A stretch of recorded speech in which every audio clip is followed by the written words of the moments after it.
తెలంగాణ తొలి ముఖ్యమంత్రి రాష్ట్రాన్ని సాధించిన మహానాయకుడు కల్వకుంట్ల చంద్రశేఖరరావుపై రాష్ట్ర మంత్రులు చేస్తున్న అనుచిత వ్యాఖ్యలను తీవ్రంగా ఖండిస్తున్నామని కంచర్ల రవిగౌడ్ స్పష్టం చేశారు. రాజన్న సిరిసిల్ల జిల్లా కేంద్రంలోని తెలంగాణ భవన్లో ఏర్పాటు చేసిన విలేకరుల సమావేశంలో కంచర్ల రవిగౌడ్ మాట్లాడారు. కేసీఆర్ మాట్లాడిన మాటల్లో ఒక్కటి కూడా అసత్యమైతే ప్రభుత్వం ధైర్యంగా ఖండించాలని సవాల్ విసిరారు. ఇటీవల జరిగిన స్థానిక సంస్థల ఎన్నికల్లో బీఆర్ఎస్ పార్టీ ఘన విజయం సాధించిందని, అదే విజయమే కాంగ్రెస్ ప్రభుత్వానికి వణుకు పుట్టిస్తోందని వ్యాఖ్యానించారు.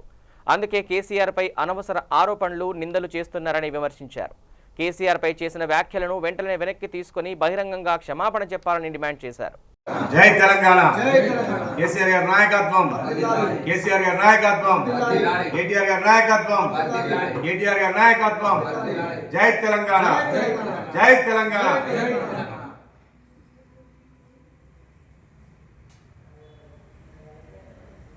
తెలంగాణ తొలి ముఖ్యమంత్రి, బీఆర్ఎస్ పార్టీ అధినేత, తెలంగాణ జాతిపిత కేసీఆర్ గారి పైన రాష్ట్ర మంత్రులు నిన్నటి రోజున ఆయనపై మాట్లాడడం బీఆర్ఎస్ పార్టీ పక్షాన తీవ్రంగా ఖండిస్తున్నాం. కేసీఆర్ గారిని చూసి ఈ రాష్ట్రంలో ఉన్న కాంగ్రెస్ మంత్రులు ఇష్టం వచ్చినట్టు మాట్లాడడం, అలాగే కేసీఆర్ గారు బయటకు వచ్చుడుతోనే కాంగ్రెస్ ప్రభుత్వ ప్రతినిధులు కావచ్చు, మంత్రులు భయపడుతున్నారని ఈ సందర్భంగా తెలియడం జరుగుతుంది. నిజంగా కేసీఆర్ గారు మాట్లాడిన మాటలు అన్ని నిజాలు కాదా అని మేము ఈ సందర్భంగా సూటిగా ప్రశ్నిస్తున్నాం. మీరు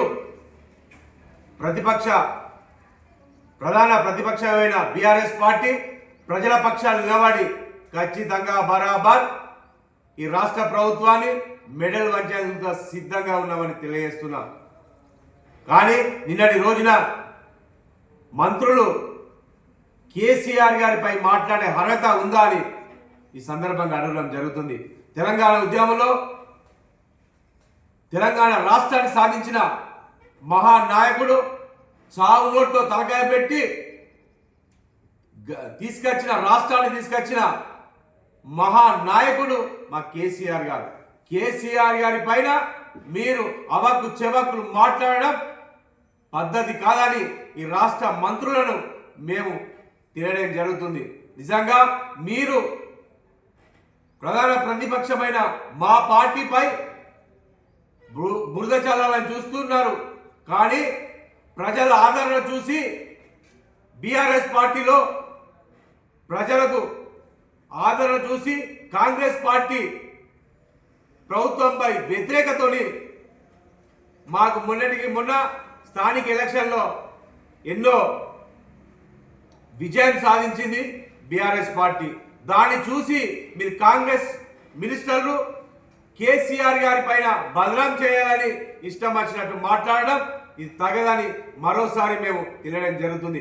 మీరు ఆయన పార్టీ అధినేత కేసీఆర్ గారి పైన మాట్లాడే అర్హత ఏ మంత్రులకు లేదని మరోసారి మేము తెలియడం జరుగుతుంది. కేసీఆర్ గారు తెలంగాణ రాష్ట్రాన్ని సాధించి 10 సంవత్సరాలు ముఖ్యమంత్రిగా సేవలందించిన మహానాయకుడు మా కేసీఆర్ గారు. కేసీఆర్ గారి పైన మీరు మాట్లాడితే ఊరుకునే ప్రసక్తి లేదని ఈ రాష్ట్ర మంత్రులకు తెలియడం జరుగుతుంది. కేసీఆర్ గారు అన్ని ప్రభుత్వం ఉన్నప్పుడు, బీఆర్ఎస్ పార్టీ ప్రభుత్వం ఉన్నప్పుడు గురుకులంలో కావచ్చు,